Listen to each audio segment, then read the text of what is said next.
My name is Geraldine Dodds, and I'm Dean of the College of Sarah Lawrence College. And it's my very, very distinct honor today to welcome Dr. Lilian Katz, and to welcome all of you, distinguished educators, students, faculty, staff, families, teachers, colleagues, trustees, and all these other friends who are joining us tonight for the 2014 Longfellow Lecture. The Child Development Institute annual Longfellow Lecture honors the memory of Cynthia Longfellow, class of '72, who devoted her professional life to improving the lives of young children. This event would not be possible without the generous support of Cynthia's families and friends. Keeps Cynthia's memory alive and keeps a lot of values that we share with you, a larger community, alive as well. As an extension of Sarah Lawrence College's progressive education pedagogy, and that's a mouthful, but most of you know what that means, right? We're the OR place. We're the place that believes and practices as a higher education institution, progressive education, from the bottom of our hearts, not just people who do early childhood education, but every professor on campus. We want to be one of the places, many of you come from other of these places, that keeps that flame alive. So at the heart of that is CDI, our Child Development Institute, and its mission is founded on the perspective of the child as an individual in the social context. And it's founded on an education that's broadly conceived as an opportunity for nurturing humanistic social values, emotional, imaginative, and intellectual development.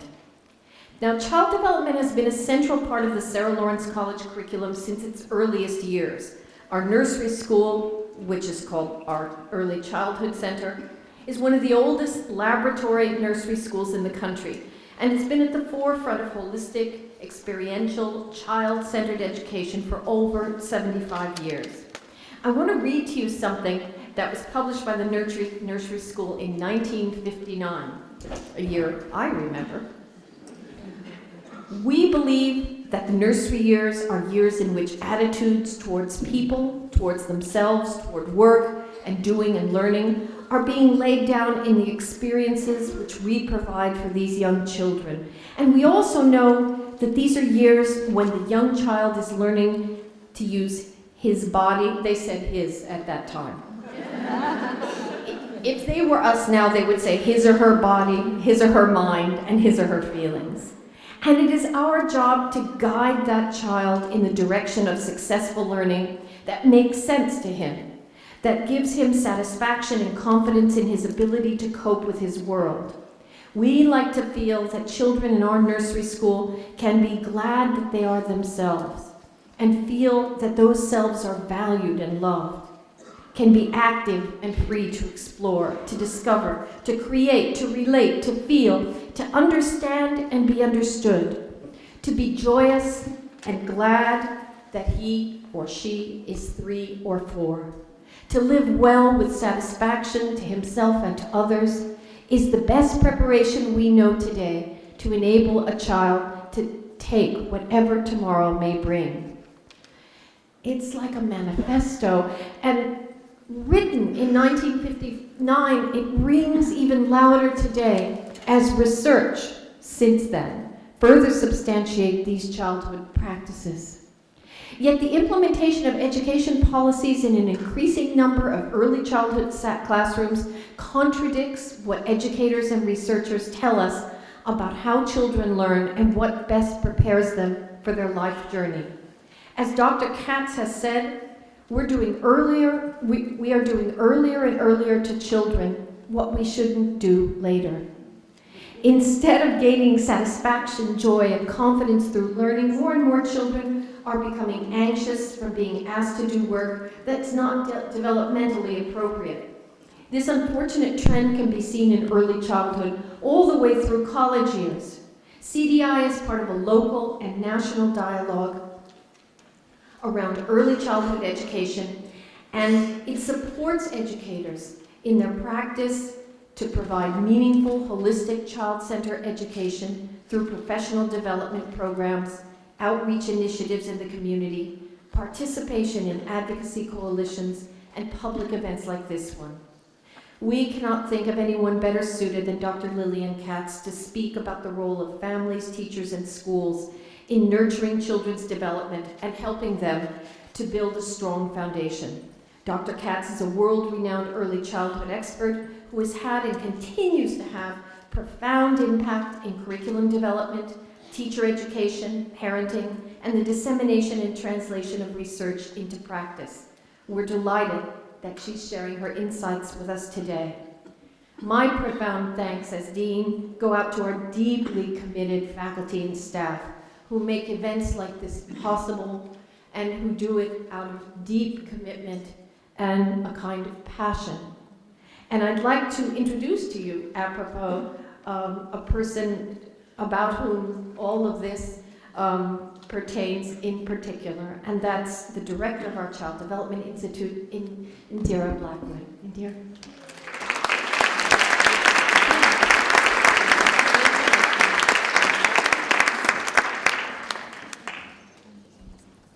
Thank you, Dean Dodds. It's wonderful to see you all here today. It's a tremendous honor to introduce Dr. Lilian Katz, highly esteemed early childhood scholar and leader. I had the distinct pleasure of meeting Dr. Katz 2 years ago when she came to the Longfellow Lecture given by Dr. Joan Lombardi. I was captivated by her reflections on standards of experiences all children should have, that she shared through stories of her own children, grandchildren, and children that she had observed over the years. She is a remarkable storyteller, as you may know already, or will soon discover. Dr. Katz often emphasizes that the primary overarching purpose of early childhood education is to help young children make better, fuller, deeper, and more accurate sense of their own experiences. And when they get older, to help them to have better, fuller, deeper understanding of other people's experiences, and help them acquire a lifelong disposition to make sense of their experiences. This purpose, critical in the early years, truly extends through all stages of education and life. Dr. Katz embodies and models what it means to make sense of one's experiences and those of others deeply, and to share them in a way that enables others to make meaning from it. An extraordinary pioneer in the field of early childhood education, Dr. Katz's contributions are unparalleled. She started her career as a nursery school teacher and was a teacher-educator for more than 3 decades at the University of Illinois, Urbana-Champaign, where she is currently Professor Emerita of Early Childhood Education and continues to mentor students and educators. She has authored more than 150 publications, including articles, chapters, and books about early childhood education, teacher education, child development, and parenting. She has played a significant role in shaping and developing the field in such areas as children's social development, mixed age grouping, the project approach, and teachers' growth and professional development. She was the first person to write about ethical issues in working with young children.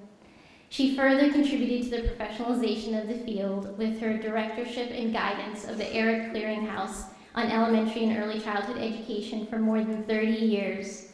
She is founder and editor of Early Childhood Research and Practice, the first online peer-reviewed trilingual early childhood journal. In addition to being a practitioner and scholar, she is also a translator and connector. She has devoted a large part of her career to helping translate research into practice and making this information accessible to educators, child development professionals, and parents. For instance, she empowered parents of young children with child development knowledge through a monthly column she wrote in Parents Magazine for 13 years. Dr. Katz has been a powerful voice for children, parents, and teachers for nearly half a century. She was the founder and first president of the Illinois Association for the Education of Young Children, and is a past president of the National Association for the Education of Young Children. As one of our country's foremost early childhood experts and leaders, she continues to inspire generations in the U.S. and abroad. She has lectured in all 50 states and 55 other countries, and has held visiting posts in Australia, Canada, England, Germany, India, Israel, and the West Indies. She is the recipient of numerous honors, including 2 Fulbright Awards, an honorary Doctor of Letters degree from Whittier College, and an honorary PhD from the University of Gothenburg in Sweden. So as more and more children in early childhood classrooms are being asked to do work that is not developmentally appropriate, and consequently losing confidence in their abilities to make sense of the world around them, how do we help children develop a lifelong disposition to make sense of their experiences? As educators, child development professionals, parents, and advocates for children, we are in a strong position today to mobilize, articulate, and advocate, due in a large part to Dr. Katz, who's helped build, cultivate, and nourish the field. Please join me in giving a very warm welcome to Dr. Lilian Katz.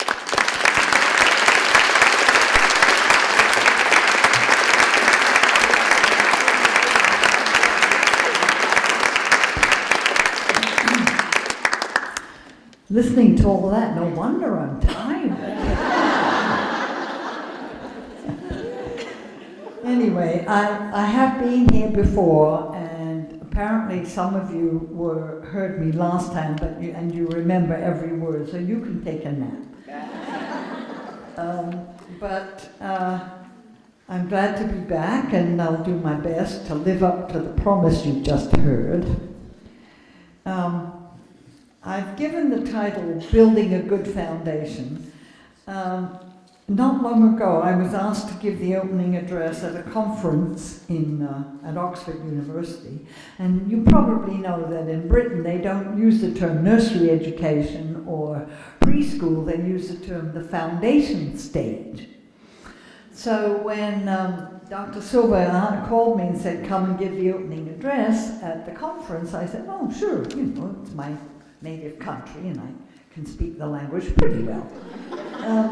I said, what do you want me to talk about? And she said, well, the theme of the conference is building a good foundation. So I thought, it takes 14 and a half hours to get there, I'll think of something.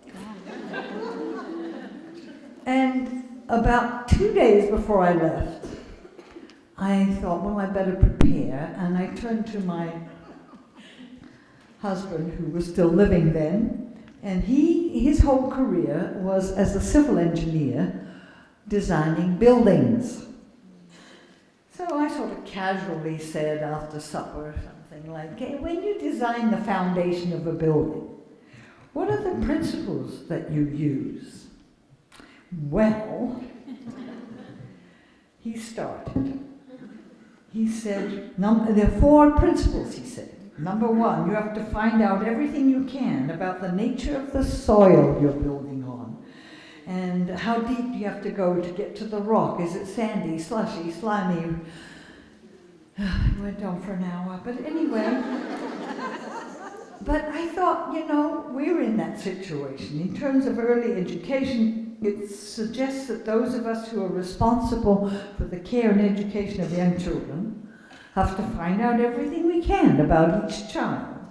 About the teachers and the caregivers need to know what experiences the child has already had or hasn't had. By the way, I imagine some of you work in areas where you are amazed at the experiences some children have had. We certainly have that in the Chicago area. Anyway, so there's lots to find out about the soil you're building the foundation on. And after about an hour, he stopped and gave me the second principle. You have to be very clear about what kind of structure you want to put on it. Will it be tall, thin, round, wide, long, on and on? Now, but this principle applies to us too. It means that we have to be clear about what kinds of qualities we want our children to develop, to have now as well as later on when they grow up, and what kind of qualities do they have now that we don't want to strengthen. We need to know how to ensure that, for example, as already said, how to develop a lifelong dispositions to be thoughtful, caring, and many other qualities. And I want to emphasize here that we have to consider how to help our children so that the benefits of the early work are long-term benefits outcomes, not just short-term test scores. Then he gave me a third principle, and that was you have to find out everything you can about what forces will be acting on that building. Will there be hurricanes, tornadoes, and of course his main issue was earthquake resistance design because he did his degree at University of California, Berkeley, and he was nice anyway. I'm a Stanford graduate. Anyway, but it was an interesting parallel somehow. What forces are acting on our children? We must be aware of what kind of influences are on our children now and possibly in the future. What experiences will they have in their communities and in the larger society as they grow? And I happened to be talking to a group very much like you in somewhere in California, Oakland I guess it was, 2 or 3 weeks ago, and I made this point, and I said, and I will say again, I wish somebody would do some good research on how many violent deaths a 3-year-old will witness on television in a year. And a man quickly said, it's been studied, 88,000. Unfortunately, I couldn't follow it up, so I don't know if he was right or wrong, and I couldn't find out the source. But we all know this. Our children, many of whom watch a lot of television, in very early, see a lot of violence and violent deaths. And should there be? And that's a big question. And even on the news, anybody hear tonight's news about the stabbing that went on? I mean, what do young children make of that? I often wonder about that. Anyway, finally my husband got to the fourth principle, the last one. If you don't build the foundation properly, it can be very dangerous and very expensive to repair. And he said sometimes impossible to repair. This principle reminds us that if we don't make sure the early years are good ones for our children, their development might not be healthy, and as they get older, it may be very difficult. Did I do something I'm not supposed to do? Are you doing that? It may be very difficult, if not impossible, to make the necessary corrections.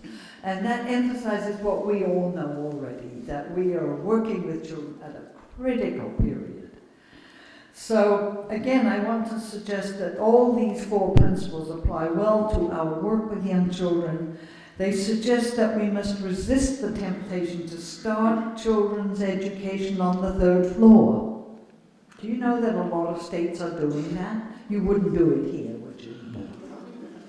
No. Okay, good. In other words, our teaching should be developmentally appropriate for their age and for their experience.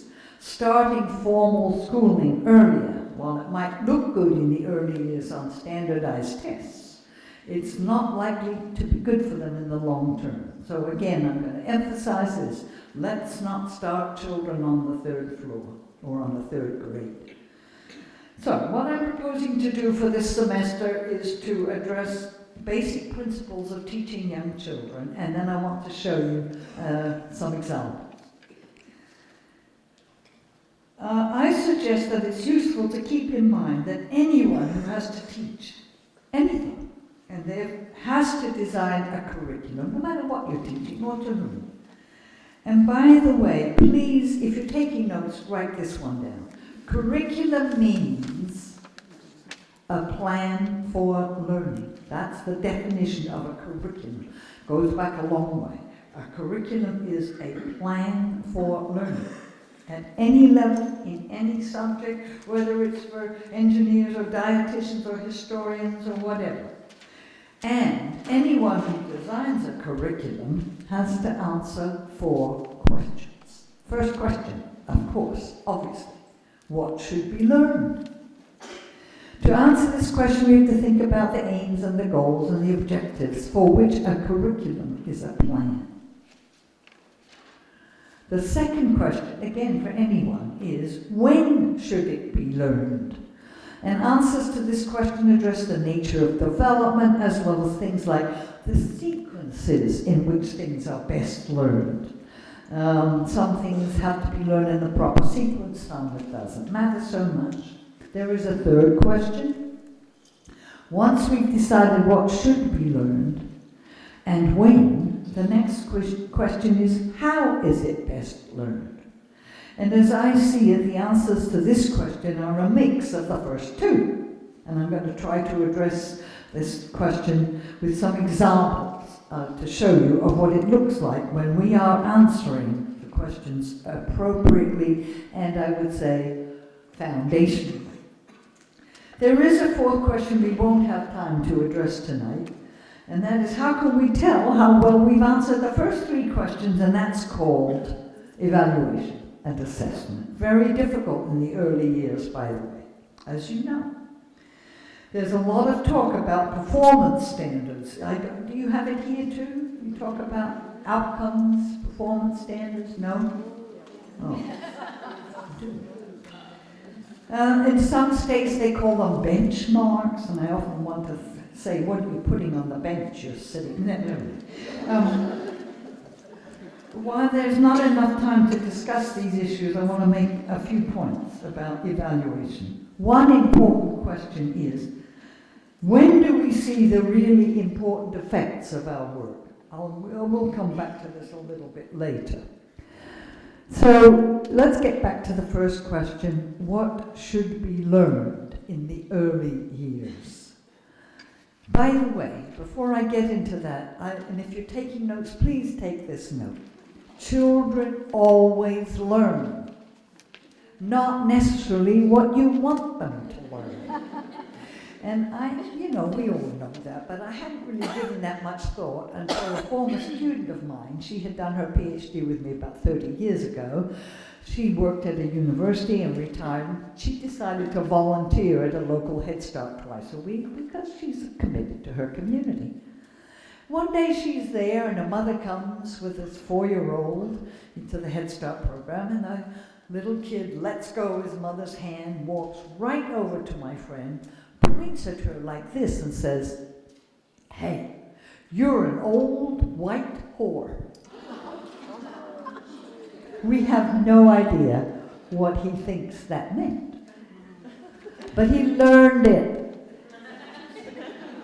By the way, when the mother came to collect him at the end of the day, my friend said to the mother, "It's important to be careful what you say around your young child. He picks up things pretty fast." And the mother said to her, "Don't you dare tell me how to raise my son." So there you are. But please keep in mind, children always learn, some more quickly than others, some things more easily than other things, but they always learn. Now what I want to do is to share my understandings of the implications of the growing research in our area. But before I get into that, and in the body of it's very hard to keep up with all the research, but I'm trying to do some of it. But I'm going to suggest that it helps to think about the first question, which is what should children be learning, in terms of 4 different kinds of learning goals. And some of you may have heard me talk about this before, but I find them useful. Learning goal number 1. I used to just say knowledge, but I've added to it understanding. So the first goal is knowledge and understanding. And I hadn't added the understanding until I learned from one of my wonderful, gorgeous grandchildren. Charlie was 6 when my husband and I drove down to Cincinnati from where we lived to be with him for his 6th birthday. And we come into the driveway, you all know what that's like. He came running out, "Grandma, it's my birthday." And I said, "Well, that's why we're here, to be with you for your birthday." And he said, "It's my birthday." And he said, "And I'm going to be 6. And I said, "You're going to be 6? And he said, And I said, "6 what?" "You don't want a grandmother like that, believe me." So I said, "6 what?" And he said, "It's my birthday. I'm going to be 6. And I said, "Well, are you 6 books?" And he said, "No." And I said, "Well, what are you 6 of?" And at that point, his older brother, who was 9, appeared on the scene and whispered very loudly into Charlie's ear, "You're going to be 6 years old, stupid." So Charlie said to me, "I'm going to be 6 years old." And I said, "That's right, that's why we're here, isn't that wonderful?" That was Friday, Sunday was the birthday party. You all know what that looks like and sounds like, and on it went with the ice cream and the cake and so forth. And somehow, for some reason, the conversation among the children was spontaneously on who's already 6 and who isn't. And one boy said, "Well, I'm 6.5. And Charlie said to him, "6.5 what?" And he said, "Well, I don't know." And then Charlie said to him, "Well, what are you 6.5 of?" And the boy said, "Well, I don't know." And another child at the table said to that boy, "Wait a minute, when were you a baby?" And he thought and he said, "I don't know, 10 years ago."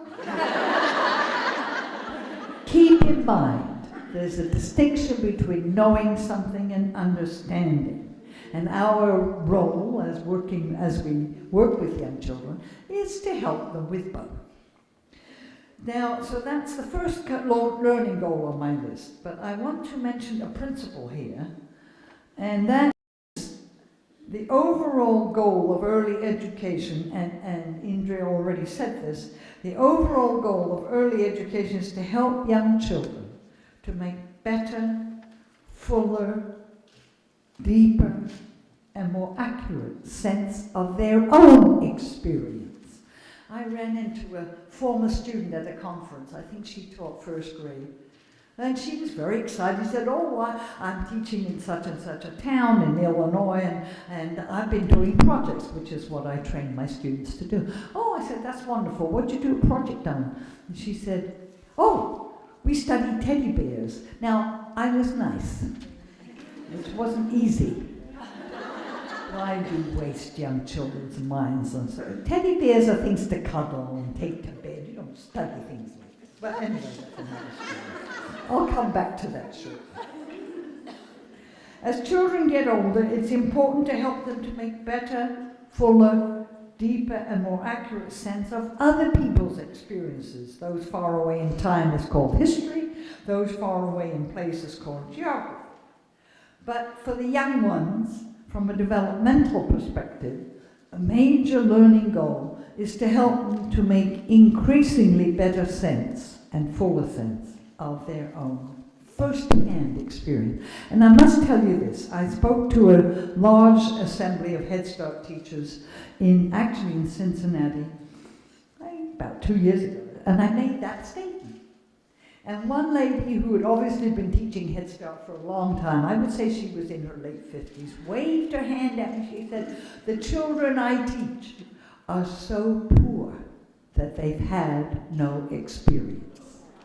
Now, I was nice. And I said, "Well, they wouldn't be with you if they hadn't had some experience of food." She sort of nodded, and I said, "Look, you can help," and let me emphasize to you too, children don't have to necessarily go out to collect data, they can go home and collect data. So I said to her, "Well, you could ask them to collect information, you give them a clipboard and paper and get somebody to help them write if they're Head Start children, they're not writing yet."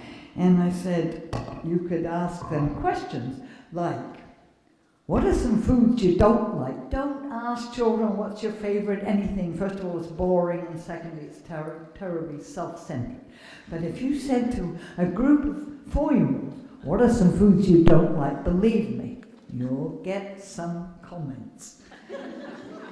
What is it you don't like about them? Is it too sweet, or spicy, or salty, or crunchy, or slimy? Each of these terms can be studied empirically by the children. What are the likes and dislikes of the other people who live in your household? Which food items have to be cooked before you can eat them? Which can be eaten raw? Which can be eaten both, raw and cooked? By the way, young children will be able to think about that. Which food items have to be peeled, or usually chopped, or grated, or mashed, or ground? Which have to be stirred, or baked, or boiled, or broiled, or grilled, or fried, or poached, or barbecued, steamed, and all of the above? Have you ever noticed what things get soft when you cook them? What things, like potatoes or apples?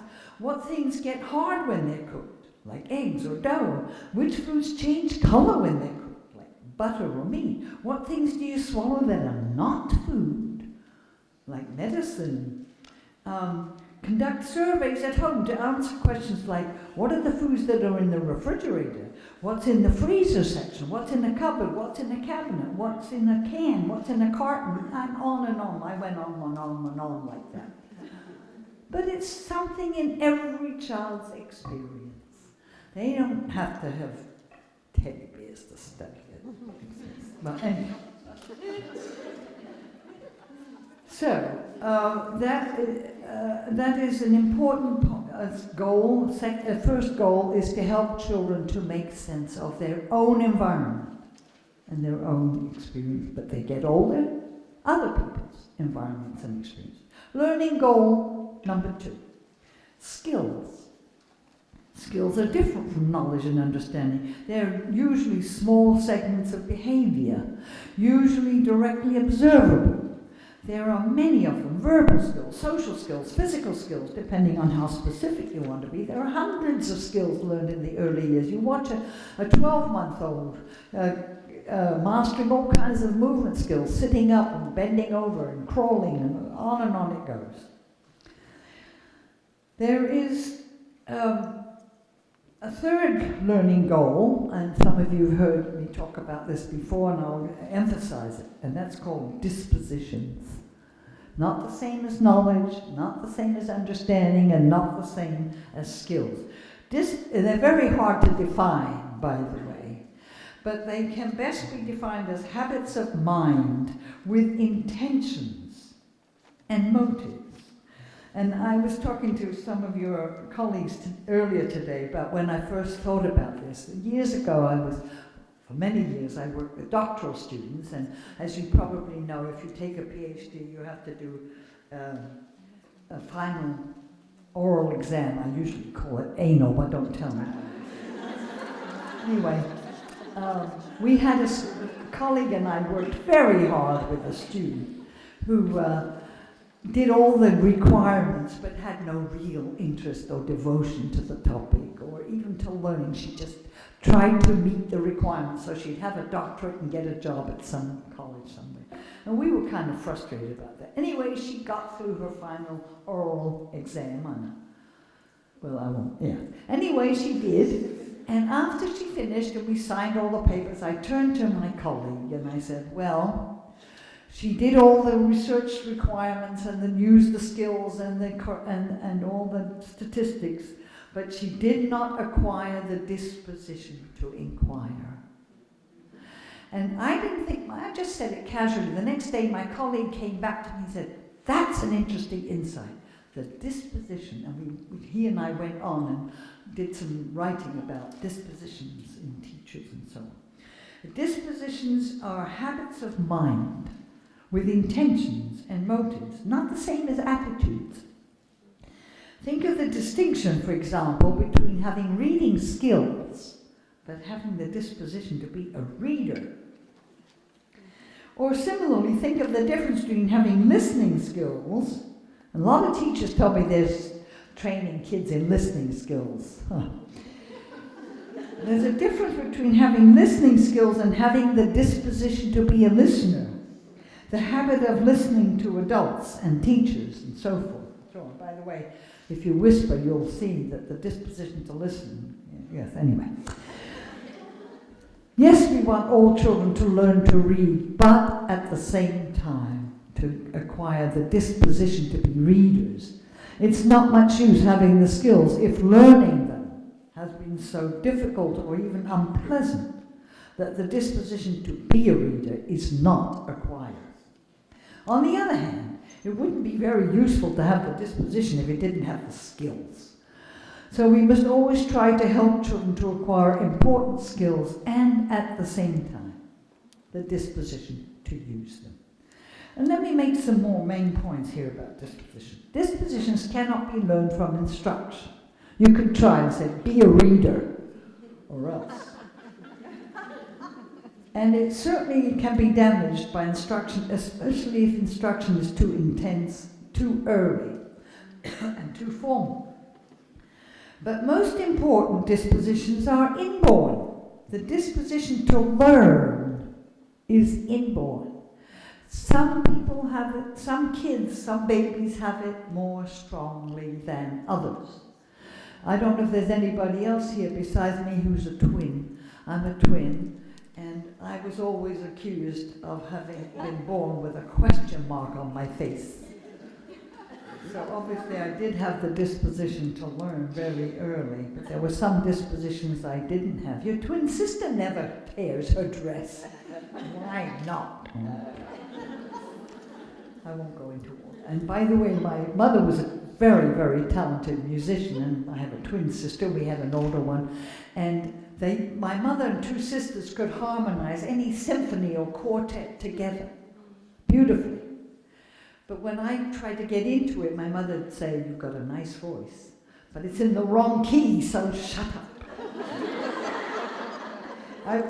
Both my sisters had a scholarship to the Hammersmith School of Art in London, where we were born and brought up.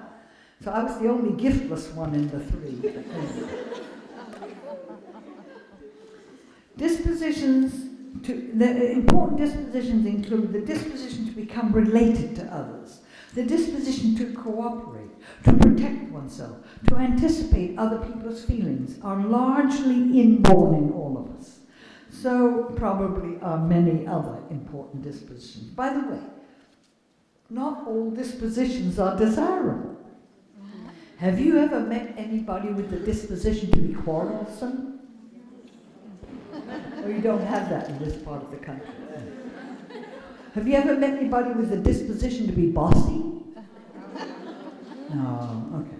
I once had a colleague whose disposition was to be quarrelsome. At the staff meeting, no matter what anybody said, he always said, "We've already done that." Or "That's not going to work." Or "That's a silly idea." It was just a disposition he sort of couldn't get. Have you ever met anybody like that? No. But let me tell you what I did.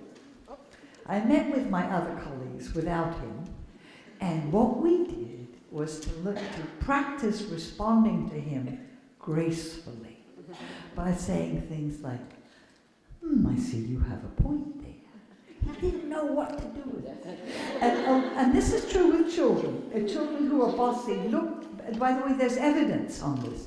Children who are bossy or bullies look for another child who will resist slightly. They don't get a kick out of bossing somebody who gives in right away. And that's what we did with my colleague, and it worked, by the way. But there are all kinds of disposition to be suspicious, the disposition to be a miser, or to be ungenerous, and so on.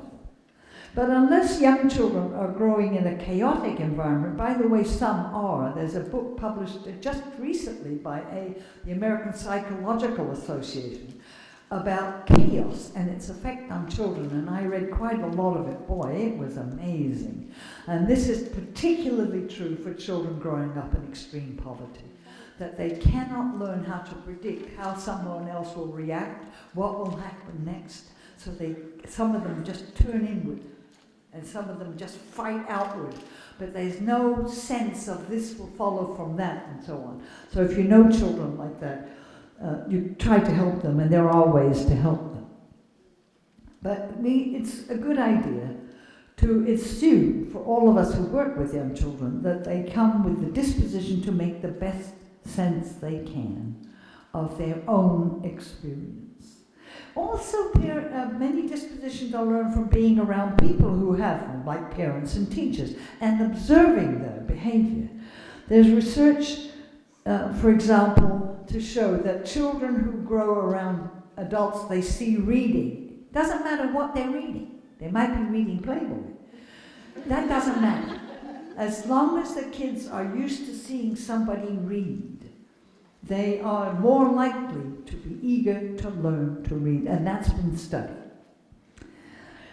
So we should ask ourselves, as parents and teachers, can the dispositions we want our children to have be seen by them in us? For example, a child might ask his or her teacher a question about something, and the teacher might not know the answer and might say something like this, I'll see what I can find out about that. Then the next day the teacher comes back to that child and says something like this, remember yesterday you asked me such and such. I was thinking about that question, and I talked to my neighbor who knows all about that, and this is what I found out. That's modeling the disposition to follow up on a query or a question. Very important to do that. Similarly, it may help children to observe adults engaged in considering alternative solutions to problems. So a teacher might say to some of the children, I've been wondering if that's the best place to put the new bookshelf. We could put it there, but maybe there. Any thoughts about that? By the way, their thoughts might not be right. That's not the point. The point is to model the disposition to think about alternative solutions. Also, children, there's some evidence to show that children will hear parents. A father will come home and say to the wife, you know what, I've invited my colleague to come and have dinner with us Friday night. I hope that's going to be okay. He's not very easy, but it would be important. The kids don't get the text, but they get the disposition to talk to the other person and get the feeling and reaction. Amazingly how powerful these are. But if we ask children questions like, is that the best place to put the bookcase and so on, it has to be genuine. Then if you're taking notes, write this down. Don't be phony with children. Always be genuine. Use real instances of considering alternative courses of action that most children can understand. The fourth learning goal in my list is feelings. Many feelings, of course, are inborn. Capacity to feel fear, anxiety, joy don't need to be taught in any way. Typically inborn with all children, granted stronger in some than in others. But many important feelings are learned from experience. Feelings of belonging, very important in the early years. Feelings of not belonging can also be learned in the early years. Feelings of confidence, high or low, can be learned from experience, and many others, as you know. Feelings cannot be learned from instruction, exhortation, or indoctrination, although adults do have a role in helping children to learn appropriate feelings. For example, when a child behaves as though it's a major tragedy because he or she didn't get a turn with something, the way the adult reacts can be quite instructive. And I often think about this as one of the several effects of growing up, not only in England, but in wartime England, where we used to say things to adults and desperately, and the adult would say, well, of course you want whatever it is, but there's a war on, so just get on with it. And that was the end of it. Now, maybe some adults overdid that, but I think in our American experience, we sort of underdo that. We often think a kid complains, I didn't get a turn on the swing today, or I didn't get to play with the tricycle or something. And I've seen teachers say, oh, honey, you poor little one, I know, that is really sad. Well, come on. What a teacher can say is, I understand you're disappointed and genuine. You didn't get a turn, but there's always tomorrow. So in the meantime, find something else to do. We won't hurt children. We all have to learn to cope with these adversities. There's still a lot of talk in this country, not elsewhere, in this country about feelings of self-esteem. And I think it's a much misunderstood concept. We don't have time to go into it in detail today. But I want to suggest that it's better for teachers of young children to focus on feelings of confidence, feelings of competence rather than esteem. By the way, remember that the term esteem is related to the term estimate. And you can only estimate something if you have criteria, like height or weight or whatever. I don't have time to go into all that. But I think it's a good idea to keep in mind that self-confidence can be strengthened when children have some, but not too much, experience of overcoming occasional difficulties, solving problems, dealing with low moments. And I was talking to some of your colleagues today about a memory I have of my younger son, who's older than all of you. He's 58. But when he was in first grade, I had to take him, I had to go to school to fetch him and take him to the dentist regularly. And needless to say, he couldn't find his jacket. Where did he put his lunchbox? He was always delaying the departure. And I said, Steve, the dentist is waiting for you. Hurry up, quick. And finally one day I said to him, when I finally got him into the car and took him to the dentist, you remember the last time you were at the dentist? And he said, yeah. And I said, you remember how awful it was sitting on that big chair? And he said, uh-huh. And I said, you remember how uncomfortable it was with all that stuff in your mouth? He said, uh-huh. And I said, you remember how unpleasant it was with spraying and pigment? Uh-huh. And he said, and I said, remember how relieved you were when it was over? And he said, yeah. I said, it's going to be just like that again. Teach children to use their own experience. Yeah, it was nasty, unpleasant. It's like, I remember talking to myself that way when I went to labor the third time. But I wasn't going to do it again.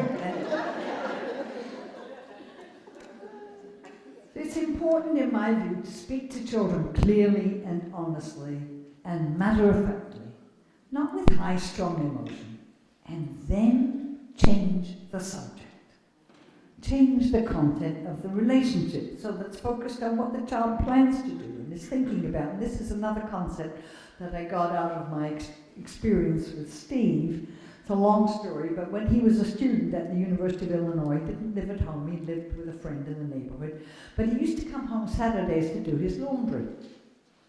And if I was at home, and it was a nice day, like 3 times a year, we would go for a walk, and he would talk about all his classes and his teachers, and he's a cellist, but he was taking trumpet and piano and conducting and on and on and on. He was 19 at the time.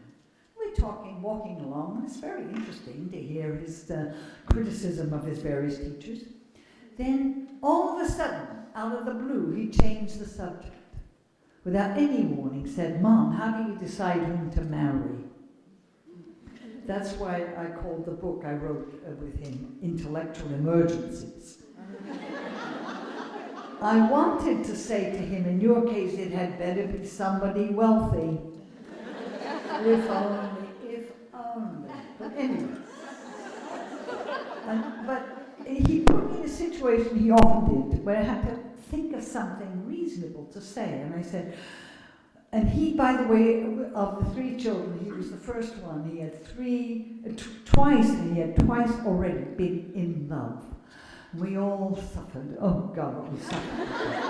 But anyway, I said to Steve, well, I think you have to decide whether or not the 2 of you can go on growing in each other's company. And by that I mean, all relationships have to have content. You can't just relate, you have to relate about something. And it's a long story, we could go on and on, but what I tried to say is, if you, when you get married, as I said to him, the question is, will the content of your relationship be able to go on growing? And he's been married for quite a while now, so it worked. But anyway, with children, after I had that incident with Steve, as I visited Head Start classes, I do a lot of work in Head Start, and nursery schools and kindergartens, I began to ask this question. As I observed teachers, what's the content of the interaction between the teachers and the children? Ask yourself that question about your own content. By the way, a lot of it was phony, where I'd see teachers go around the table, and there were reasons for that, by the way, and say to the kid, look at the kids coloring a printed picture of a smiling bear. Awesome. Then to the next table, good, well done. And the next table, awesome. That's not very good content. But it's a temptation of the profession, but we'll come back to that shortly. I better rush because I haven't got much time. But there has to be, if the content of the relationship between teachers and children is going to be rich, first of all, keep the total amount of interaction low. Don't interact every minute. Awesome, beautiful, wonderful, good, because you can't keep it up. But keep the amount of interaction low, but the content rich. But there has to be something to talk about. That's one of the many reasons why I promote the use of projects in the curriculum, because it provides real and important and interesting topics to talk about.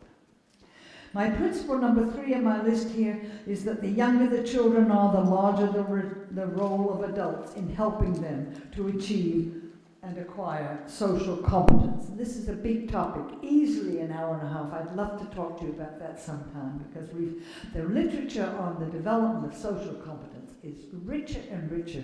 It's hard to keep up with it. But I want to emphasize that addressing young children's social development is a basic, absolutely basic part of building a good foundation. There is a large body of research on the long-term benefits of good early social development and the long-term difficulties for those young children who don't solve that problem. The evidence now indicates that unless a child achieves at least a minimal level of social competence, by the time he or she is about 6, he or she is at risk for many kinds of social difficulties for the rest of life. Parents, of course, obviously have the very largest role in this, and we can't go into all that now. But we do know a lot about how to help children with social difficulties, and then next time I come, we'll spend the whole time on that, because it's really a wonderful, rich topic. There is also, as you know, evidence that children who are rejected by their peers in the early years eventually find each other. And they become close to each other based on their shared experience of being rejected by the larger society, and we call them gangs. And there's a lot of literature on that. But I'll give you as a summary here a quote from Willard Hartig at the University of Minnesota, whose whole career has been the study of early social development, and this is what he said. The single best childhood predictor of adult adaptation is not IQ, not school grades, and not classroom behavior, but rather the adequacy with which the child gets along with other children. Children generally disliked, or who are aggressive and disruptive, who are unable to sustain close relationships with 1 or 2 other children, and who cannot establish a place for themselves in their culture, are seriously at risk for the rest of their lives. And there's a lot more of that we don't have time for today. But as you will see, in implementing the project approach, children benefit from having frequent opportunities for small group work in which individual members of the group can make their own contributions to the total achievement. And what we do in projects, and you'll see a project here in a minute, I hope. We've still got some time. I was talking to one of my students who was a teacher in kindergarten in a little small town about 20 miles southeast of our campus. And our campus is huge, but it's in the middle of the cornfields.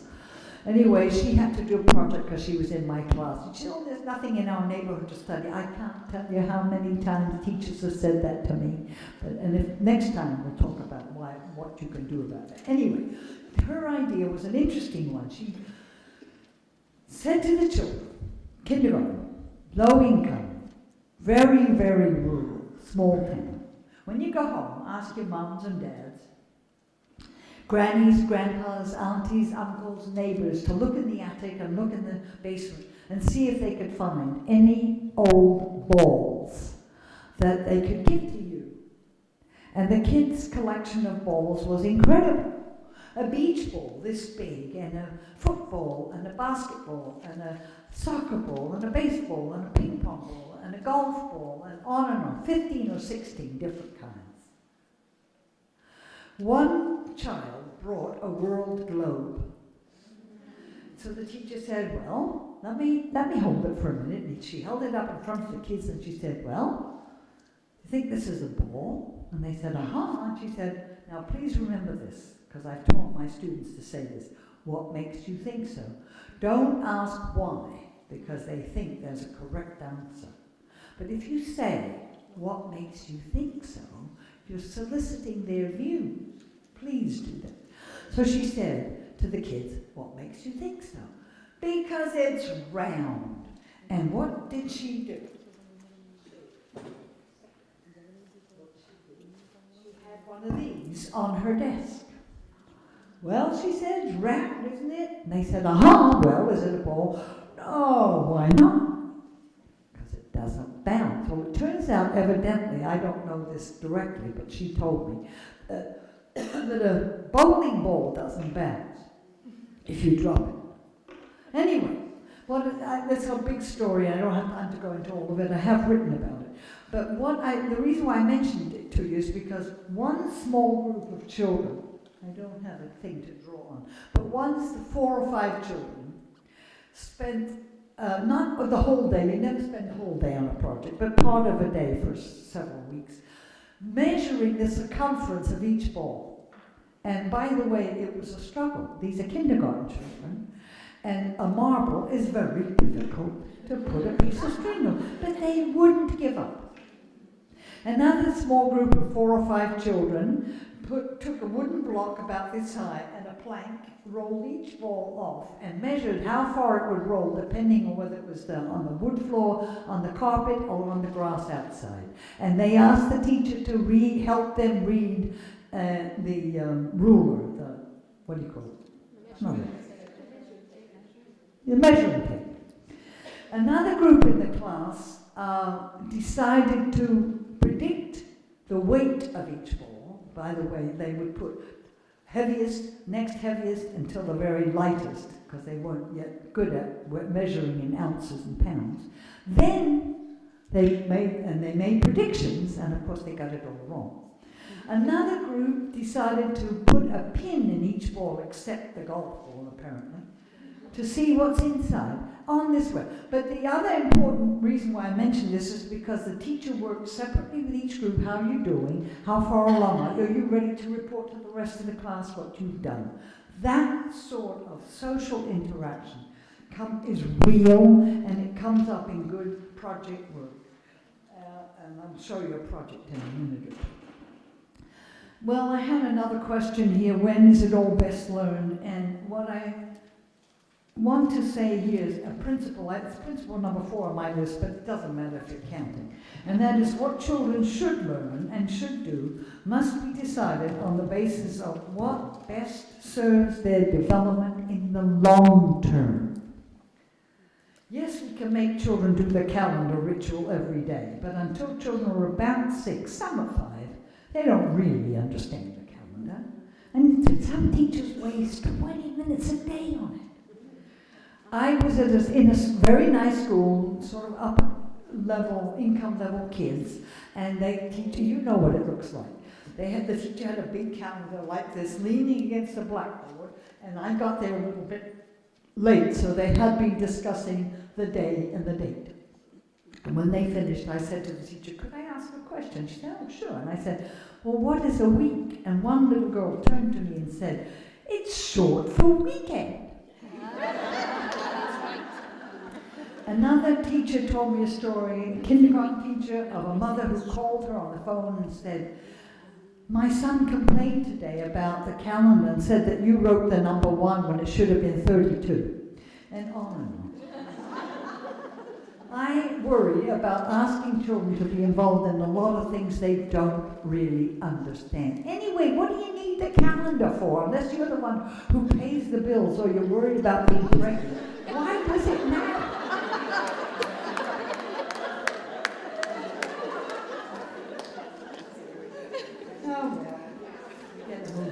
I suggest that it's very important and useful to make a distinction between academic goals and intellectual goals.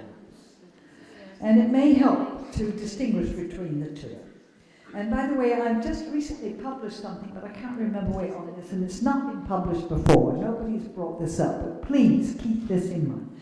Academic, as in the olden days when academies were invented in the Greek period, the philosophers went up on the top of the mountain to get away from the real world, to philosophize. And that was the original academy, but now academic means knowledge about small specific bits of information and skills, the alphabet and grammar and punctuation and phonemes and so on. These are items that can be correct or incorrect, usually first learned out of context. And they require rote learning, things that have to be memorized. I'm not saying that's never necessary, I'm just complaining about the early years here. Academic work usually includes exercises. They have no internal logic, but nevertheless eventually must be learned.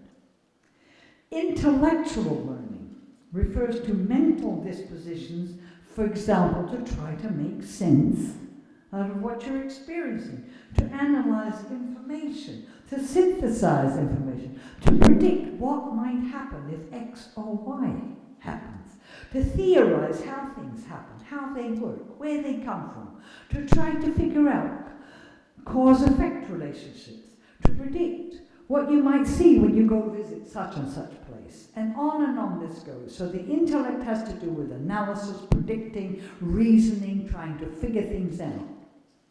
And we don't do enough of this in the early years. And my principle here is that introduction to formal academic instruction too early and too intensely may result in the children learning the academic details, but at the expense of the disposition to use them. I've already suggested it's not much use to have skills if acquiring them is so painful or boring, lots of it boring, that the disposition to use them might be damaged instead of strengthened. We have research to show that when children of two different kinds of preschool curricula, one being formal instruction in academic skills and the other based more on child initiative, the results of early testing show that the kids in the academic curriculum perform better on the tests. But when the researchers followed the children up through 3rd grade, 5th grade, now we've got some 8th and 9th grade tests, the children who had early academic preschool did not do better. On the contrary, children who had good intellectual experience did better. So I want to suggest, and the other thing that comes out of the data that won't surprise any of you is that girls survive academic instruction better than boys do. And I talked to Rebecca Marcon, M-A-R-C-O-N, she's the one who's done this long-term follow-up stuff about this, and she's in Florida. But she explained to me that one thing she said, the rate at which the brain develops is different for boys and girls. When the boys and girls are 8, they're the same stage, but girls' brains develop earlier, she said. So I quarreled with her about this. Yeah, maybe that's why they put up with the academic stuff better than boys do. But I have another explanation. In most cultures, females learn early to be passive, and boys don't. And that's why the girls put up with this. That's my interpretation. But in most cultures, boys are expected to be visibly assertive, visibly to other boys as well as to adults. Anyway, we've got to move on. I want to just show you an example of a project, because I'm not sure we'll have time otherwise. What's the time? What? 10 minutes? Yeah, I better show you. I'm sorry. Better show you. Where are you? Let's do the time 2. One of the interesting things, shall I click it or what? You want me to do that?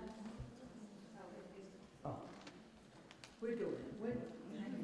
One of the important things to do, as you probably know, and this we've learned a lot from Reg and Lilian, but one of them, is the importance of drawing.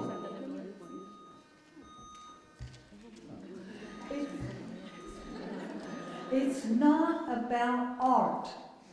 It's about representing what you're looking And keep that in mind. Don't get confused with the art stuff. In Reggio, one of the things we've learned among many is they're interested in ways of representing what they're thinking, what they're planning, what they're singing, what they're making. And some of it's drawing, some of it's with clay. Is it working? Okay. And we're getting there, I hope. Yeah. So let children draw what they're looking at, and the reason this just to say, yeah, this is what I want. This teacher was told me, and many teachers have said to me in Illinois, there's nothing in our neighborhood to study. And she had to do it because she was in my class. It turned out that across the road from the school, when you go out of the entrance, across the road were these corn elevators. Oops, no, I took that wrong. How do I point? Well, these are called grain elevators, and then we're completely surrounded by cornfields.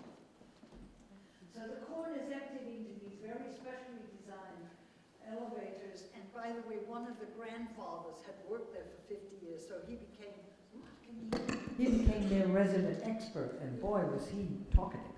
Anyway, the trains come along here several times a day, and corn is emptied into them, like this. You can see that. It's right across the street from the school. So the teacher had to do a study of something real in the children's environment.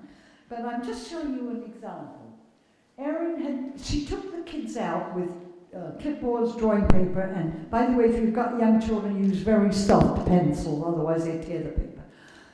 This was Aaron. He'd never drawn anything from observation before, as you can see. He drew the grain elevators from the top down, and that's a train. By the way, our trains in Illinois do not have smoke, but the kids read these stupid books with smiling steam engines. But she took the same group of children out 3 weeks later, after they'd been visiting and talked to people. That's the second drawing of the same child. No art lessons, but looking, noticing, and asking, what's this for? And he told the teacher what to write. There's the smoke, which there wasn't. It was the corn dust, the wheels, and the wagons, and the train tracks. That was his second drawing 3 weeks later. And the other reason why I want you to see this is because it's important for children to put their own drawings side by side and not say this is bad and this is good, no. But to say, oh, I left that out the first time, but I've got it in there now. And you know, I didn't realize when I first, so they're learning a disposition to evaluate their own progress, not to criticize or be negative. Rusty's first drawing, well, there's the locomotive and these are the wagons, but Rusty got the train tracks in there. But 3 weeks later, here's his drawing. And he said to the teacher, first is the locomotive, then are the cars and windows. But look at the couplers. He said couplers right there. And this is what happens in the project. What is it? What's it called? Why is it there? How does it get there? What does it do? That's the intellect. And that's what he was very interested in. What do you need couplers for? What if you don't have them? Interesting question. There, he could look at his two drawings and compare what he knew, what he saw, what works, what doesn't. Is that clear enough? We don't have time to go into it. Aaron's first drawing, he wasn't very interested. He was interested in the people. And this was his idea of the grain elevators from the top down. But when they went back, this is what he did. He was interested in passenger cars. That was all he cared about. But that's just an example of how the time 1, time 2 drawings, the kids can inspect them and talk about what they saw, what they didn't see, whether they got it in the right place, and so on. Now I'm going to show you another project. Can you put the other one on there for me? How do I do this? We're going to go fast because of the time. I'm sorry. Yeah, okay. Can you give me the whole screen on that one? Yes. This is a wonderful project. I may have shown it to you before. I've had it for a long time. This was done by one of my students, Sally. She had to do a project because she was in a class of mine quite a long time ago. And she taught. She was a teacher at a local community college where the kids of the students came. Some Tuesday, Thursday, some Monday, Wednesday, Friday afternoon. A few children came every day. But she was in my class. She had to do a project. And she went down the hall from where the preschool was on the college campus to where they train automobile mechanics. And she said to the instructor, I've got a class of 3, 4, and 5-year-olds. I want them to study what you do here. And he said, oh my God. And she said, oh, I won't bring the whole class, just 1 or 2 at a time. And this is, I have to go quickly, what happened to their project. No, the other important thing is Taylor. Taylor was just for no social relationships. And you can see his face had no expression. His mother, we don't know about the father. His mother was a student, she came every day. And he never smiled, but he had no enemies, he had no friends. And Sally was determined to do something for him. He also brought these G.I. Joes with him every day, and he also always wore this camouflage stuff. But there's nothing on his face. And one of Sally's goals was to improve his social competence. She then sat down with the other teachers and talked about all the things they might be able to study about cars in the auto mechanics lab. What are the parts, what's under the hood, accessories, what's under the car, tires, compartments, and so on. Then she sat down with these 6 children and she said to them, you know, today when I was getting ready to come to school, my car wouldn't start. My light wouldn't light. Have you ever been in a car where something didn't work? Now, Emma said the battery went dead. Chase said the motor wouldn't work. Kelsey said if you ran over a poker in the road, the wheels might get out of air. Mary said it won't go without gas. She's down to earth already. Emma said the horn might run out of batteries. Megan said if you go real fast, the wheels will break. But this is Taylor. It couldn't start when it always goes places. And what you see here is a child who's inarticulate. And he's so inarticulate that other kids just go around him. And because they don't interact with him, he doesn't improve. And this is called, by the way, a negative recursive cycle. A child who's not communicating well is avoided, and because she or he is avoided, doesn't get to improve, and because he doesn't improve, he's avoided. You see, that's a cycle, and we don't have time to go into all of that. But Sally was determined to break the cycle. And Sally went into the lab and got a box full of parts of cars for the kids to touch and handle, and she's going to pick up a screw and put it in that part of the machine, like that, which is quite a lot of good coordination. And this child, I've forgotten his name, Sally said had never been still longer than 40 seconds in his life, but he decided to take this old motor apart. The instructor brought a motor into the classroom for him. And she said he stayed there all day. Then one of the instructors came to show the kids in the class a differential gear from the back of a car and to show how one part of it moves faster than the other. And you can't see in this picture, but there's a group of about 6 kids thoroughly intrigued by what he's showing them. They're learning. And then one day Sally took her car into the auto mechanics lab, and she took these 2 girls who always played together, never seemed to mix with other children, and there they have clipboards and drawing paper to draw her car. So there they are, getting ready, and this girl said, I can't draw your car because it's too big to go on my piece of paper.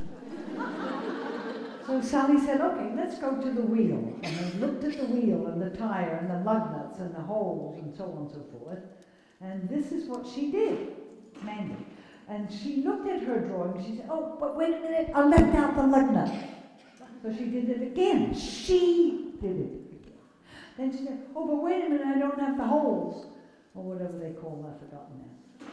She did it again, Mandy. Now that's kind of interesting as children look at their own work. Oh, I left that out, now I've got it. This is part of the intellectual development. And, oh, sorry, I pressed the wrong button. And then one of the students in auto mechanics lab said he was going to change the oil and the kids could come and watch. Now, Max did this drawing, and Max, have you ever met a boy, he's not quite 5 yet, who's called an oppositional child? No matter what was going on, he was always oppositional. But when this project started, he did this drawing of it, told the teacher what to write, the oil pan, the drain or something, and the fluid or the funnel or something, I can't remember. And then one day, Keith, the instructor in the mechanics lab, said, you can bring a couple of kids to look at the motor, I'm taking it out of the car today. And he's showing them where the smoke goes out for the exhaust, where the water goes in, the various parts, and they are thoroughly intrigued by this, because these kids spend time in cars from birth, practically. And then he took them under the car and showed them where the motor came from. They were also intrigued. And then they decided to build their own car. And so she said, well, what do you want? And she wrote down what they said, the parts we need. Notice the seat belt came first. Seats and belts. I don't have the whole page. It was a long page of items. Now, in case you couldn't guess, this is a motor. It has pistons up here. It has exhaust, it has a place where the gas flows and where the water comes in. But what you wouldn't have guessed is that it was made by Taylor. And he went to every child in the class and showed them his motor. He's talking.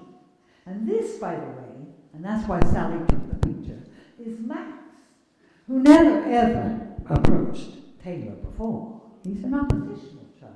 But Taylor said that's where the gas comes in, and that's this, and that's that. He's animated and come talking.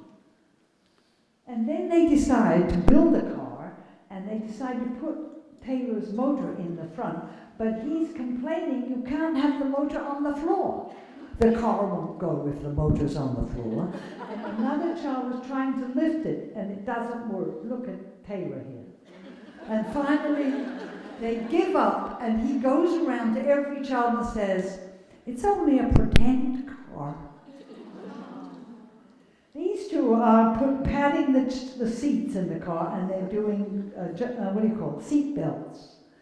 And, but they insisted these plastic chairs are hard, so they put some kind of towels here. And then they went away.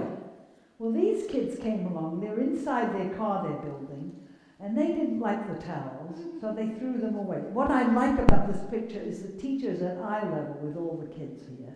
They're talking about this, and Mandy, is complaining because they threw away the towels. Look at her indignation here. And he apologizes, I'm sorry, but we didn't want the seats in our car to be hard. Look at this expression here. And then, one day, Keith says to Sally, I'm going to teach welding today, you can bring some kids. So she took, I think, 3 kids, including Taylor, and he was terrified, not only by the sound of the welding gun, but by the flame. So he came back into the classroom within about half a minute. And then Sally went to do something else. And she turned around, and this is what she saw. He made a welding torch. He's got a piece of aluminum there, and there he is welding. So she went back to the lab and told Keith that she's got a welder in her car. And he came, and he's talking to Taylor about his welding. This is the instructor from the auto mechanics lab. You can imagine how this kid is feeling now. And he goes back into his lab, and he comes back and gives him. As simple as that. This is the inside of the car, and he's welding. And then one day Sally says to Taylor when he comes in, you know, I've never seen you draw anything. There's a big pile of white drawing paper, and he brought his motorbike, so she said, you can try drawing a motorbike if you like. He could have said no, but he didn't. Never drawn before. And there it is. And he was quite pleased. And then they're trying to build the steering wheel for their car. Their culture are seriously at risk for the rest of their lives. And there's a lot more of that we don't have time for today. But as you will see, in implementing the project approach, children benefit from having frequent opportunities for small group work in which individual members of the group can make their own contributions to the total achievement. And what we do in projects, and you'll see a project here in a minute, I hope. We've still got some time. I was talking to one of my students who was a teacher in kindergarten in a little small town about 20 miles southeast of our campus. And our campus is huge, but it's in the middle of the cornfields. Anyway, she had to do a project because she was in my class. And she said, oh, there's nothing in our neighborhood to study. I can't tell you how many times teachers have said that to me. Next time we'll talk about what you can do about it. Anyway, her idea was an interesting one. She said to the children, kindergarten, low income, very, very rural, small town. When you go home, ask your moms and dads, grannies, grandpas, aunties, uncles, neighbors to look in the attic and look in the basement and see if they could find any old balls that they could give to you. And the kids' collection of balls was incredible. A beach ball this big, and a football, and a basketball, and a soccer ball, and a baseball, and a ping pong ball, and a golf ball, and on, 15 or 16 different kinds. One child brought a world globe. So the teacher said, well, let me hold it for a minute. And she held it up in front of the kids and she said, well, you think this is a ball? And they said, uh-huh. And she said, now please remember this, because I've taught my students to say this. What makes you think so? Don't ask why, because they think there's a correct answer. But if you say, what makes you think so, you're soliciting their views. Please do that. So she said to the kids, what makes you think so? Because it's round. And what did she do? She had one of these on her desk.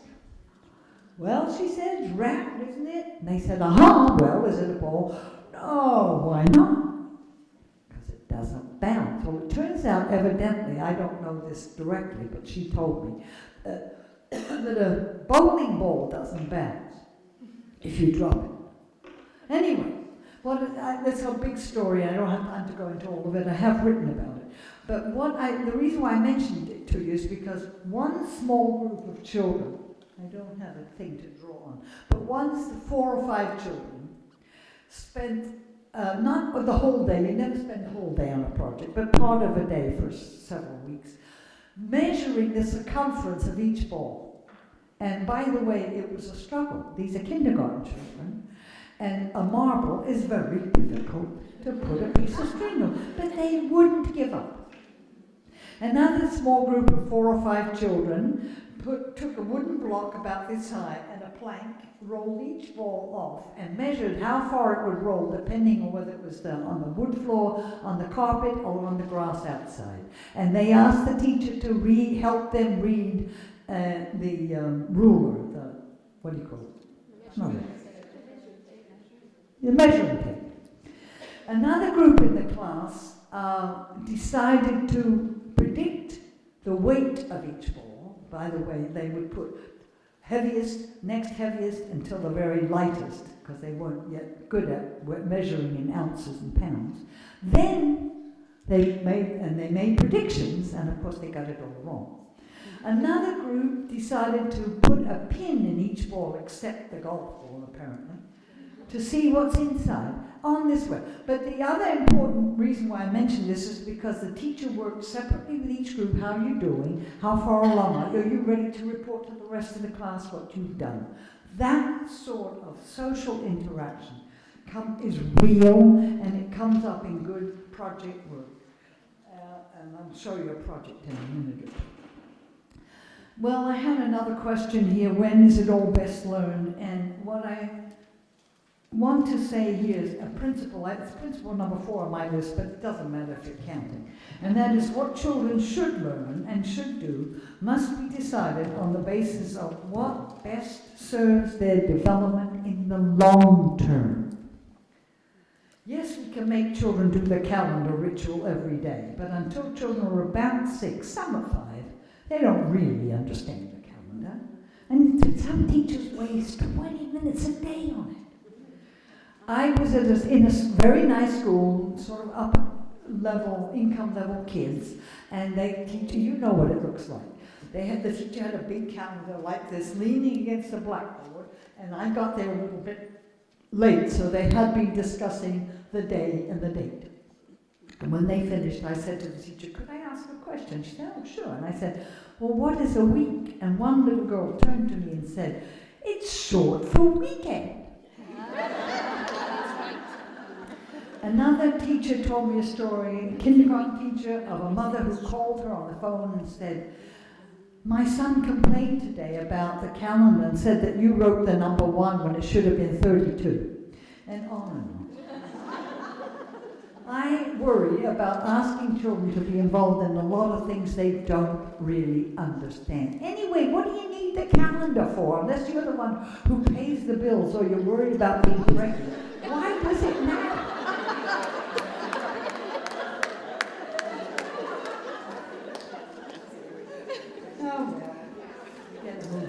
I suggest that it's very important and useful to make a distinction between academic goals and intellectual goals. And it may help to distinguish between the two. And by the way, I've just recently published something, but I can't remember where on it is, and it's not been published before. Nobody's brought this up, but please keep this in mind. Academic, as in the olden days, when academies were invented in the Greek period, the philosophers went up on the top of the mountain to get away from the real world, to philosophize. And that was the original academy, but now academic means knowledge about small specific bits of information and skills, the alphabet and grammar and punctuation and phonemes and so on. These are items that can be correct or incorrect, usually first learned out of context. And they require rote learning, things that have to be memorized. I'm not saying that's never necessary, I'm just complaining about the early years here. Academic work usually includes exercises, they have no internal logic, but nevertheless eventually must be learned.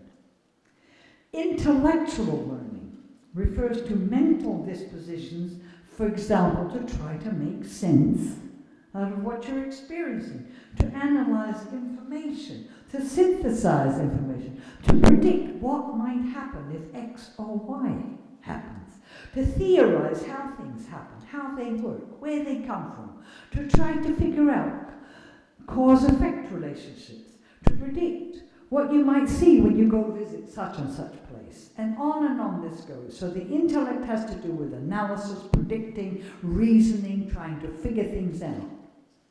And we don't do enough of this in the early years. And my principle here is that introduction to formal academic instruction too early and too intensely may result in the children learning the academic details, but at the expense of the disposition to use them. I've already suggested it's not much use to have skills if acquiring them is so painful or boring, lots of it boring, that the disposition to use them might be damaged instead of strengthened. We have research to show that when children of two different kinds of preschool curricula, one being formal instruction in academic skills and the other based more on child initiative, the results of early testing show that the kids in the academic curriculum perform better on the tests. But when the researchers followed the children up through 3rd grade, 5th grade, now we've got some 8th and 9th grade tests, the children who had early academic preschool did not do better. On the contrary, children who had good intellectual experience did better. So I want to suggest, and the other thing that comes out of the data that won't surprise any of you is that girls survive academic instruction better than boys do. And I talked to Rebecca Marcon, M-A-R-C-O-N, she's the one who's done this long-term follow-up stuff about this, and she's in Florida. But she explained to me that there are two things. No, one thing, she said. The rate at which the brain develops is different for boys and girls. When the boys and girls are 8, they're at the same stage, but girls' brains develop earlier, she said. So I quarreled with her about this. Yeah, maybe that's why they put up with the academic stuff better than boys do. But I have another explanation. In most cultures, females learn early to be passive, and boys don't. And that's why the girls put up with this. That's my interpretation. But in most cultures, boys are expected to be visibly assertive, visibly to other boys as well as to adults. Anyway, we've got to move on. I want to just show you an example of a project, because I'm not sure we'll have time otherwise. What's the time? What? 10 minutes? Yeah, I better show you. I'm sorry. Better show you. Where are you? Let's do the time 2. One of the interesting things, shall I click it or what? You want me to do that? Oh. We're doing it. One of the important things to do, as you probably know, and this we've learned a lot from Reg and Lilian, but one of them, is the importance of drawing.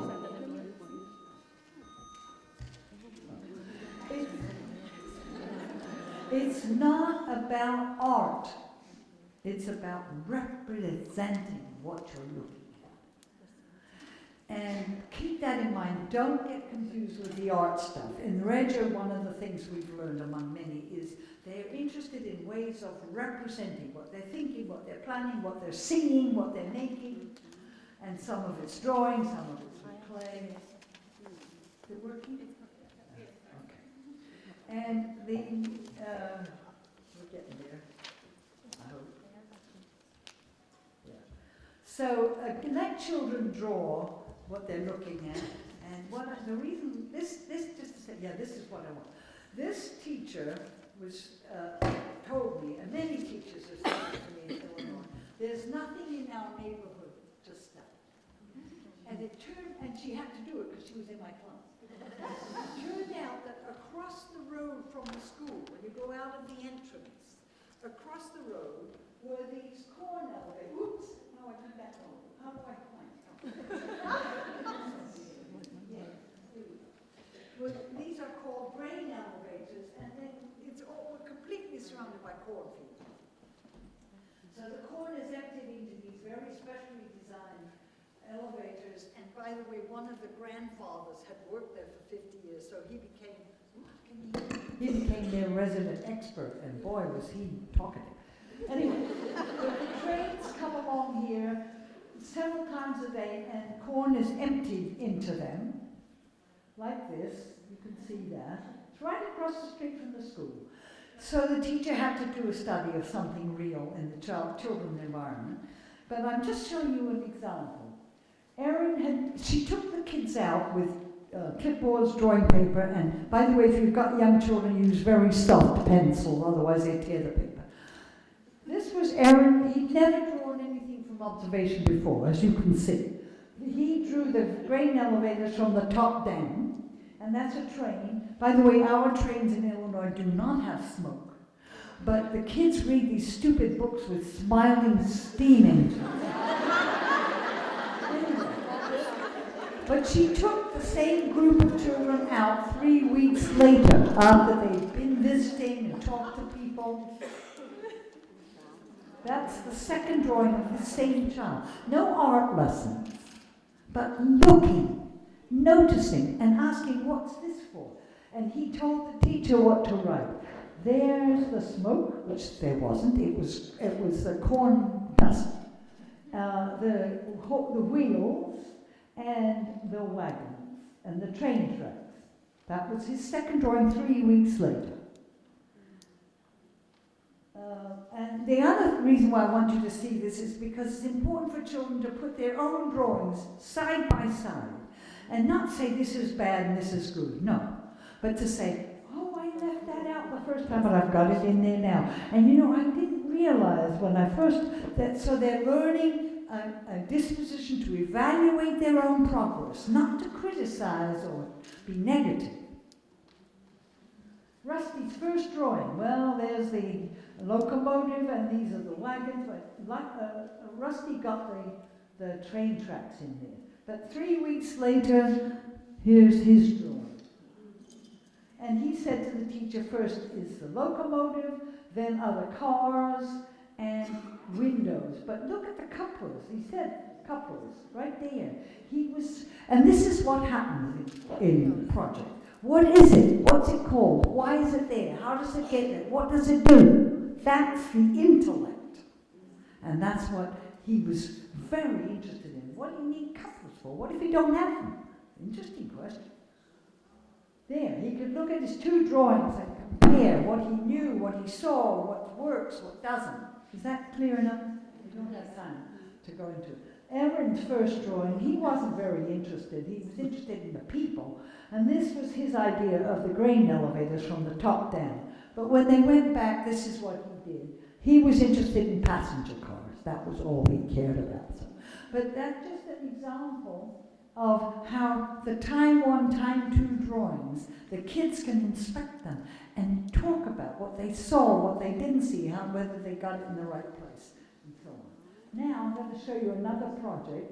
Can you put the other one on there for me? How do I do this? We're going to go fast because of the time. I'm sorry. Yeah, okay. Can you give me the whole screen on that one? Yes. This is a wonderful project. I may have shown it to you before. I've had it for a long time. This was done by one of my students, Sally. She had to do a project because she was in a class of mine quite a long time ago. And she taught. She was a teacher at a local community college where the kids of the students came, some Tuesday, Thursday, some Monday, Wednesday. And Taylor complains to Sally that it's not working, keeps falling apart from these Tinker Toys.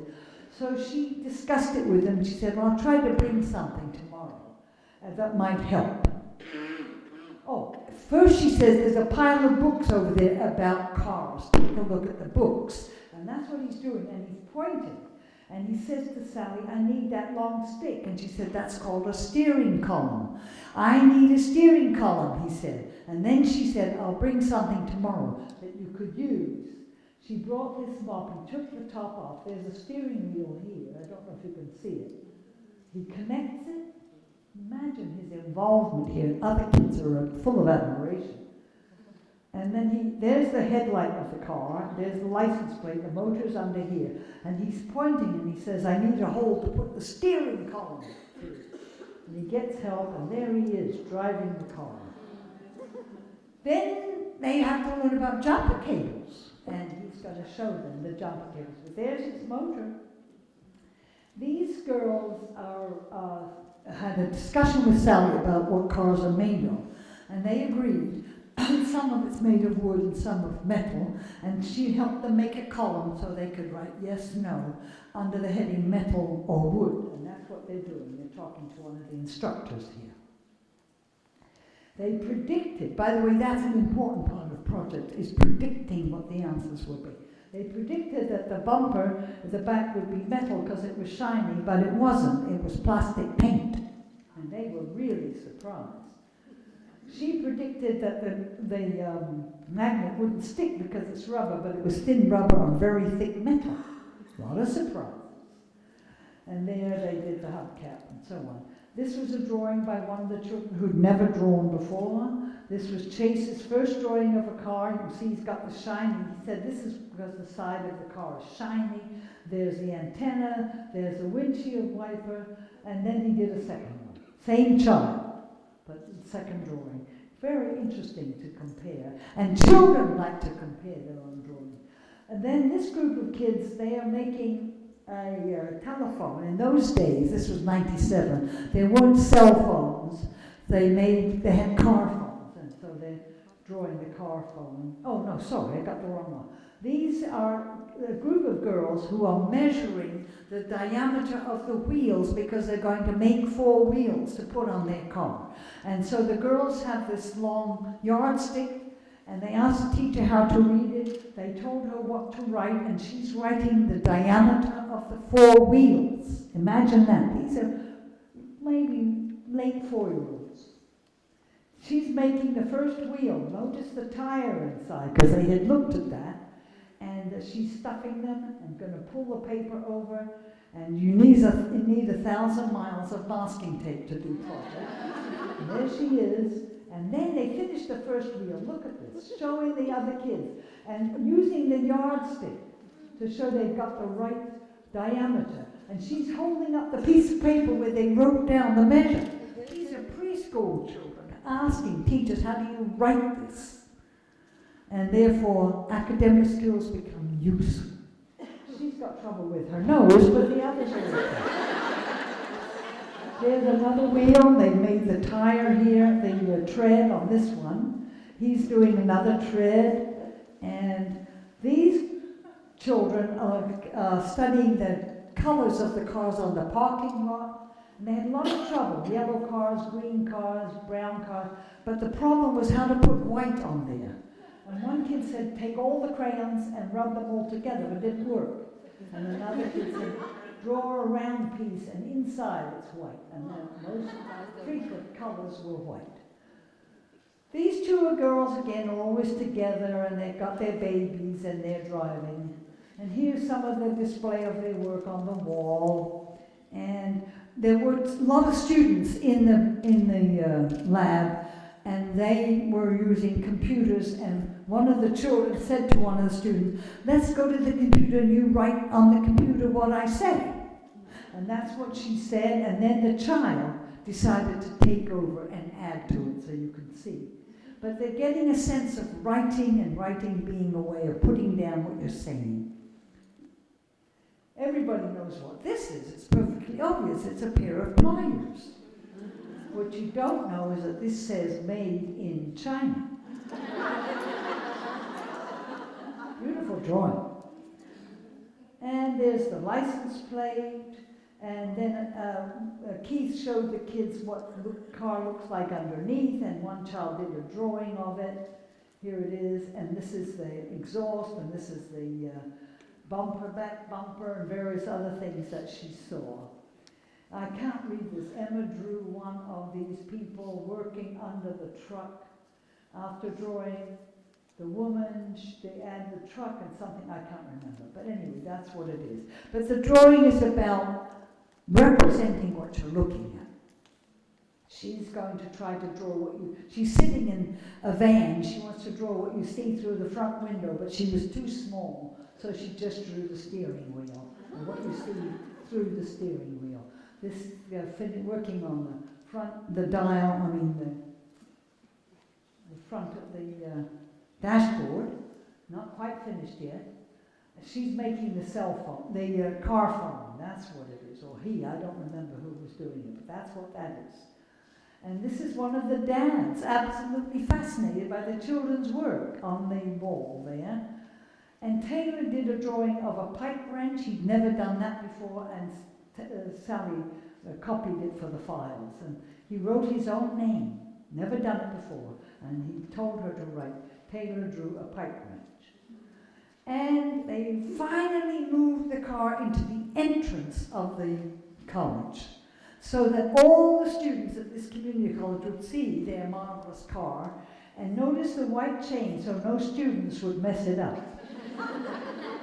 Here's Taylor and his mother and a neighbor, and she is explaining what he did. There's a child sitting there at the steering wheel. Lots of people come by because this is in Illinois and it's cold most of the year, and they'll come in the main entrance.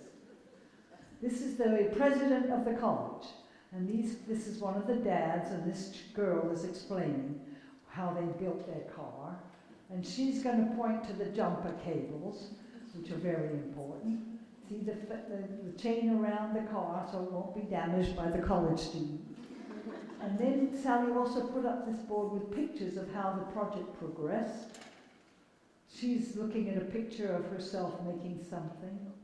And this is the final picture. Notice that Taylor's driving. You see the license plate, the headlights, the motor, the wheels, 4 big wheels. And that was the rear view mirror project. I'm going to have to stop.